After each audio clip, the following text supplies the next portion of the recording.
Alright, what's going on, guys? Berserk, chapter 362. Now, it is only October 22nd, so these are the raw scans for Berserk 362. However, there's not a lot of dialogue in this one, so I feel like we can make some relatively realistic speculations here as to what is happening in the chapter. Of course, when we do get the translations, I will go over that as well to give a more comprehensive analysis of what's going on. But why don't we just take a look at some of the visual imagery, because it is absolutely fantastic as always. Every time you think Miura can't outdo himself, he does it once again. And yeah, let's just take a little gander at the visual splendor that we have on display here.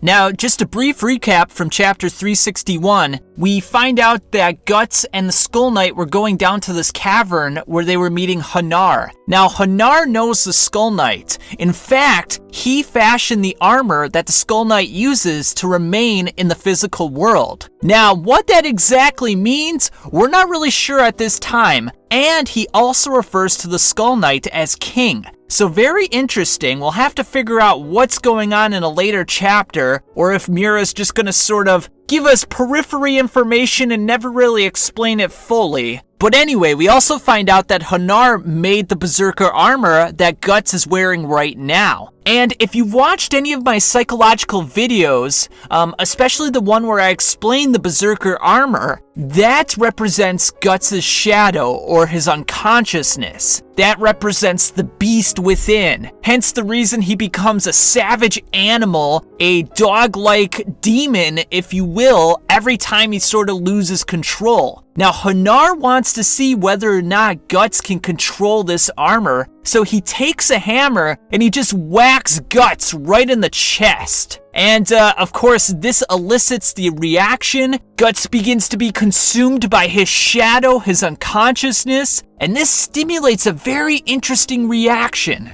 So after Guts gets smacked by this hammer, he's in a great amount of distress, and then we see this beautiful image of the astral world. And in the background, we can see Void, one of the members of the God Hand, and we can see the abyss, the vortex of collective unconscious. Now, if you're not familiar with Carl Jung's work, the collective unconscious is where all the archetypes reside. So like the various polytheistic gods, like the trickster, the wise old man, the great mother. That's where all of these sort of archetypes reside inside of us, unconsciously influencing us in our daily affairs.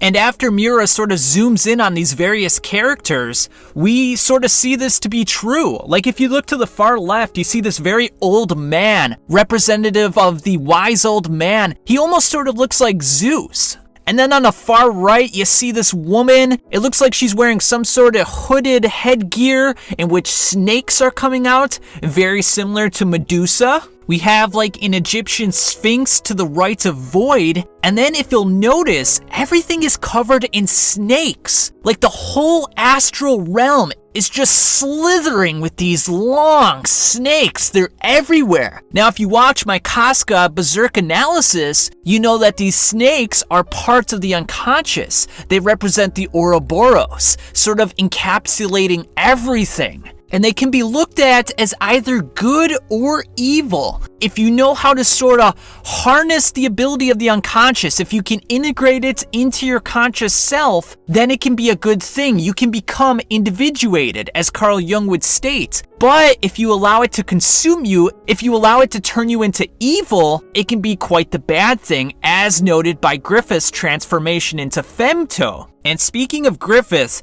the most remarkable manga panel happens very shortly after this, when we see Guts sort of panicking, and then all of a sudden, his attention gravitates to his left hand, and he's holding a female version of Griffith. And if you notice, on Griffith's right shoulder is the brand mark. Now, what the heck does this mean? Now, if I didn't read any of Carl Jung's work, this would be absolutely enigmatic and I would have no idea what to make of it. However, because I believe I know what's going on here. So let me just venture a guess. Let me sort of expound upon what I'm thinking, and you guys can criticize or agree with it if you want to. Now, in my Casca psychological video, I mentioned how the dog inside of her dream represented guts. I mean, duh, we all knew that. However, that was the masculine portion of her brain. Now, according to Carl Jung, every male has a female portion of their brain and vice versa. And you have to sort of meld these opposites, otherwise it can sort of destroy you from inside. Now for Casca, her ego got shattered and she absolutely got terrified of the male portion of her brain because of the rape. So she shunned that and basically became an infantile unconsciousness. So she disregarded her animus, i.e. the male portion of her brain, completely. Well, the same happened for Griffith. His anima, not anime, anima, the female portion of his brain, was basically shunned because he wanted that dream of his own kingdom so badly. He had to become this ultra alpha male, which meant he had to push down the feminine spirit within him into the dark depths. And that's what this picture represents. That is Griffith's feminine spirit, his anima. And it was also branded by the eclipse, just as Casca and Guts were. So he's as much of a victim of the eclipse as they are. And then it just so happens, the little pendants that are holding up Griffith's dress, if you look a little lower, you can see breasts. So this is the feminine Griffith. The little pendants are these little infinite snakes. Now, if you remember the Casca video, the Ouroboros is a snake eating its own tail. It's a circle. However, it can also be represented as such in the infinite symbol as well. It means the same thing. And what it means is a union of opposites. Think about the Ouroboros itself. It's eating its own tail. And the skin of a snake, it can molt and it can make new skin. So it's life and death in a perfect union. It's melding opposites. It's both good and evil. And where is the Ouroboros for Griffith? It is deep in his unconsciousness. He is not expressing it in his day-to-day life. He is trying to portray this godlike perfection, this altruistic being that is only good and does not represent evil. But this is very dangerous because for Carl Jung, if you portray that, if you have this persona-driven facade, you must create the enantiodromia deep within. And for Griffith, it's this caring individual who is a feminine spirit that loves others. Because if you think about it, Griffith doesn't really display love towards others. And in a lot of ways, he is very detached from others. He doesn't really like to express his emotions. He likes to keep everything surface level and make them believe that he's this heroic figure, which is very dangerous. Now think about Casca. She was this animus-possessed individual, a male personality-possessed individual in which she was very brutish and very standoffish to others. Now post-eclipse, what did she have to do?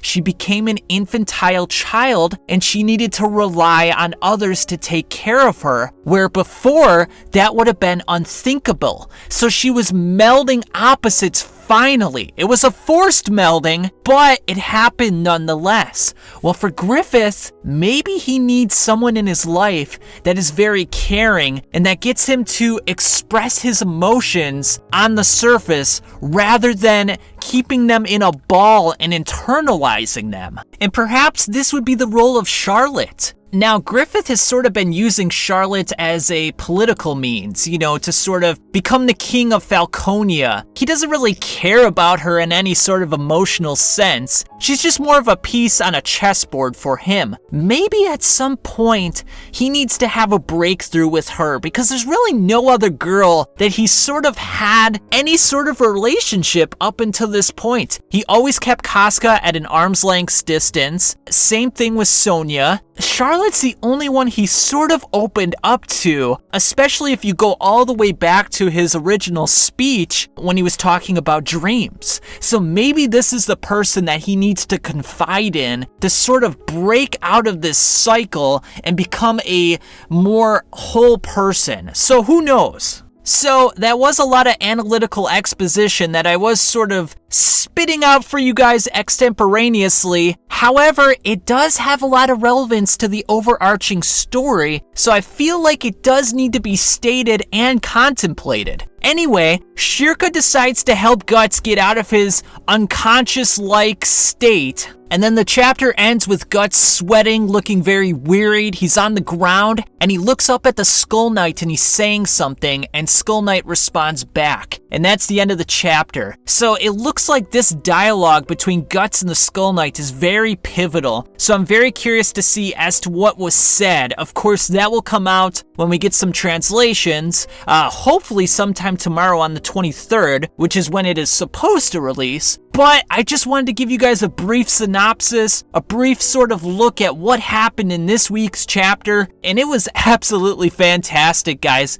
Wow, the scenes with the astral world and, you know, the vortex and just void and all the god hand. I mean, everything looks so beautiful as always. Miura always outdoes himself with the artwork. So beautiful and such a great insight into Griffith. Even though he didn't say a word, even though technically he wasn't even in this chapter, psychologically speaking, we just opened up a whole world of information that really helps us sort of understand what has happened to Griffith post-eclipse. It's really starting to fill in the details of the story. So fantastic stuff, guys. I absolutely love this chapter, and I can't wait for the next one. Of course, there's no news as to when chapter 363 is coming out, so we'll just kind of have to sit on our hands for a while and you know, hope Miura gets off his ass and writes us some chapters. But anyway, thanks for listening, guys, and I'll catch you on the flip side.